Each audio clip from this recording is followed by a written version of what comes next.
ऐसा कौन सा मार्ग है जिसको हम अपना लें तो आप हमको कभी त्यागोगे नहीं, छोड़ोगे नहीं हमारा हाथ। अच्छा, कौन कौन है जो चाहता है कि भगवान उसको कभी त्यागे नहीं, कभी छोड़े नहीं? सभी चाहते हैं, तभी यहां आए हैं, तभी यहां बैठे हैं।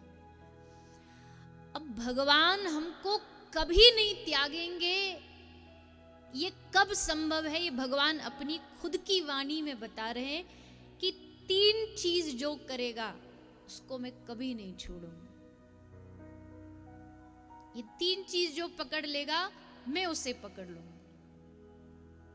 तो पूछा कौन सी चीज है प्रभु, बताइए पहली चीज कौन सी है? तो भगवान ने कहा मत कथा वाचकम नित्यम, मेरी कथा का जो नित्य रोज वाचन करता है, मतलब कहता है, मेरी कथा का जो रोज गान करेगा मैं उसको कभी नहीं त्यागूंगा। ये मेरा वादा है, ये मेरा वचन है। मत कथा वाचकम नित्यम। अब इसमें तो कथा कहने वाले के तो पॉइंट बन गए कि इसको भगवान कभी नहीं त्यागेगा, पर जो सुन रहा है उसका क्या? तो भगवान ने कहा दूसरी मेरी शर्त है मत कथा श्रवणे रतम। पहली चीज जो मेरी कथा कहेगा उसको मैं कभी नहीं त्यागूंगा, और दूसरी बात मत कथा श्रवणे रतम, जो मेरी कथा को श्रवण करेगा मैं वादा करता हूं उसको कभी त्यागूंगा नहीं। लाख आपत्तियां विपत्ति आ जाए पर मैं उसकी बाह कभी छोड़ूंगा नहीं। अब तीसरी और एक जो शर्त है भगवान की, बोले प्रभु ऐसा भी तो हो सकता ना कभी रोज कथा ना कह पाए, कभी ऐसा भी हो सकता है कि रोज कथा सुन ना पाए, तो क्या इसका मतलब आप हमें त्याग दोगे? तो तीसरा जो ऑप्शन भगवान ने दिया है हमें वो बड़ा सुंदर है। भगवान कहते हैं मत कथा प्रीत मन सम। अगर तुम कह भी नहीं पा रहे हो, अगर तुम सुन भी नहीं पा रहे हो, लेकिन अगर तुम्हारा मेरी कथा से प्रेम है, प्रीति भी है, तो भी मैं तुम्हें कभी त्यागूंगा नहीं। मेरी कथा से प्रीति हो, नहीं सुनने को मिल रही कोई बात नहीं, पर लालसा हो, इच्छा हो कि कहाँ मिलेगी, कैसे सुनूं, कहाँ सुनूं, बस इतनी इच्छा भी अगर तुम्हारे मन के भीतर हुई तो मैं तुम्हें कभी नहीं त्यागूंगा। ये मेरा वादा। तो 2 काम तो यहां हो रहे हैं, वाचन भी किया जा रहा है और श्रवण भी किया जा रहा है, और इस वाचन और श्रवण को मिला के जो तीसरा काम है उसको हमें बनाना है कि कथा में न भी बैठे लेकिन मन में प्रीति कथा से जुड़ी हुई है, कहीं रहे पर मन में लगा रहे भगवान की कथा है, अरे हमें श्रवण करने को मिल जाती, हमें प्राप्त हो जाती।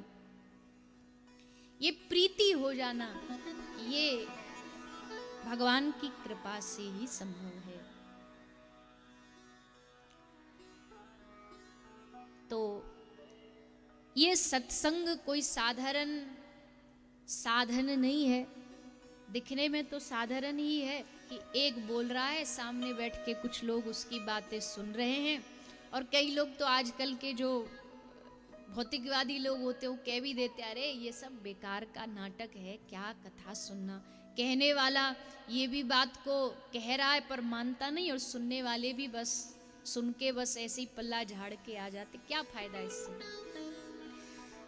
जब बीज बोया जाता है ना, तो आज बीज बोने के बाद आज ही पेड़ पर फल नहीं लग जाता, इंतजार प्रतीक्षा करनी पड़ती है।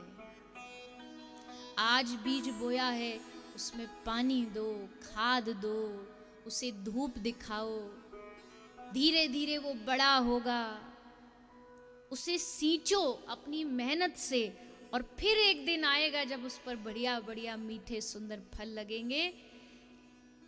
तुरंत आज कथा श्रवण की, आज उसका परिणाम नहीं भी मिल रहा है तो भी घबराइए नहीं, समझिए अभी पेड़ धीरे धीरे बड़ा हो रहा है।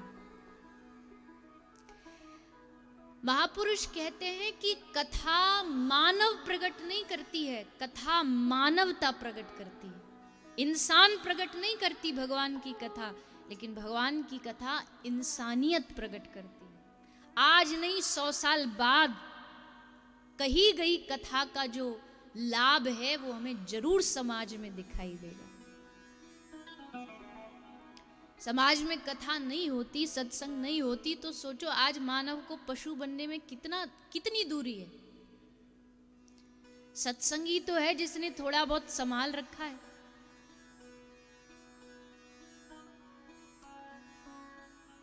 किसी ने बड़ी सुंदर बात कही है कि एक पत्ता तब तक ही सुरक्षित है जब तक वो पेड़ से जुड़ा है। जैसे ही पेड़ से टूट के पत्ता गिरा, उसकी हालत क्या होगी? पैरों में कुचल रहा है, गाड़ियों के नीचे कुचला जा रहा है, हवा आई तो उड़ रहा है, कहीं कूड़े पर कहीं कचड़े पर, धीरे धीरे सूख गया। एक पत्ता तब तक सुरक्षित है जब तक पेड़ से जुड़ा है। एक पत्थर तब तक सुरक्षित है जब तक पहाड़ से जुड़ा है, पर्वत से जुड़ा है। पर्वत से अलग होते ही उसका अस्तित्व या तो किसी सीढ़ियों में लगा दिया जाएगा, पैरों से कुचला जाएगा, पैरों से सीढ़ियों पे चढ़ेंगे लोग, घर में दीवार में लगा दिया जाएगा।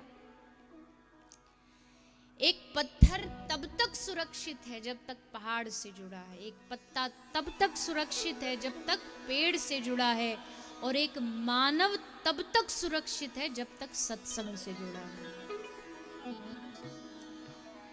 सत्संग से दूर होते ही मानव को अपनी मानवता भूलने में समय नहीं लगता। देखो आज के समय में धीरे धीरे एक पशु जैसी प्रवृत्ति जो लोगों के मन में होती जा रही है, वो क्यों है? क्योंकि सत्संग नहीं है जीवन में। सत्संग होता भी है तो जाते नहीं है, बोले तो सब ढोंग है। अब कोई कहने लगे बालक को पढ़ने के लिए जब स्कूल भेजते हैं, कोई कहे स्कूल तो ढोंग है, अजी घर में पढ़ लो, घर में भी तो वही किताबें हैं, पढ़ो घर में। क्यों भेजते हैं विद्यालय में? स्कूल में क्यों जाते हैं?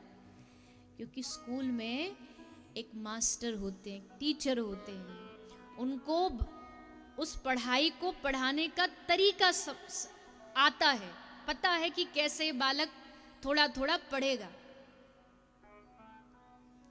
घर में किताब होते हुए भी, और किताब भी छोड़ो, घर में खुद का पिता माता अगर खुद भी टीचर होगा फिर भी वो अपने बच्चे को पढ़ने के लिए स्कूल भेजेगा, क्योंकि स्टैंप तो वहीं से मिलेगी, डिग्री तो वहीं से मिलेगी। तो आप भगवान के भक्त हो, ये डिग्री कहां से प्राप्त होती है?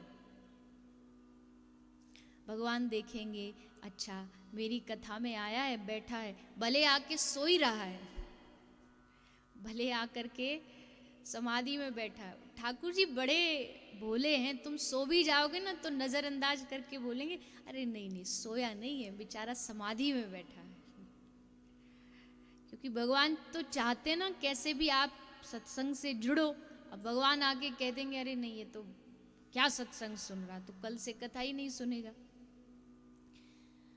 जैसे कोई मैया होती है ना, वो बालक रात को एग्जाम की तैयारी करता है, पढ़ता है, तो पढ़ते पढ़ते ऐसी पढ़ते पढ़ते वहीं टेबल पर सर रख करके वो सो जाता है। माँ आती है तो माँ देखती है कि ये तो बेचारा पूरी रात पड़ा है, और उसको जगाने की जगह सोचती है थोड़ी देर सो जाने दो, और एक कंबल कपड़ा लेकर के उसको उड़ा देती है कि थोड़ी देर आराम कर लेगा तो बढ़िया से एग्जाम में अपनी प्रतिभा दिखा पाएगा।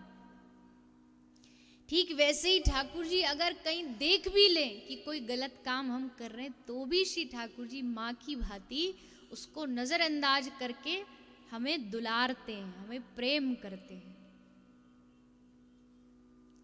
इसका मतलब ये नहीं कि सोने की छुट्टी मिल गई है, लेकिन श्री ठाकुर जी सत्संग में अवश्य आते हैं, ये तो पक्का निश्चित है, किसी भी रूप में आए।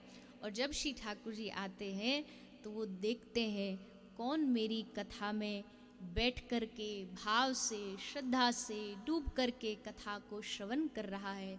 और इस कथा में आए हैं, ये इसी बात का प्रमाण है कि श्री ठाकुर जी ने हम पर कृपा की है, तभी आप चल करके इस पंडाल तक पहुंच पाए हैं। गोस्वामी तुलसीदास जी अपनी वाणी में वर्णन कर रहे हैं कि भैया बिना सत्संग के मुक्ति नहीं और बिना हरि कृपा के सत्संग नहीं।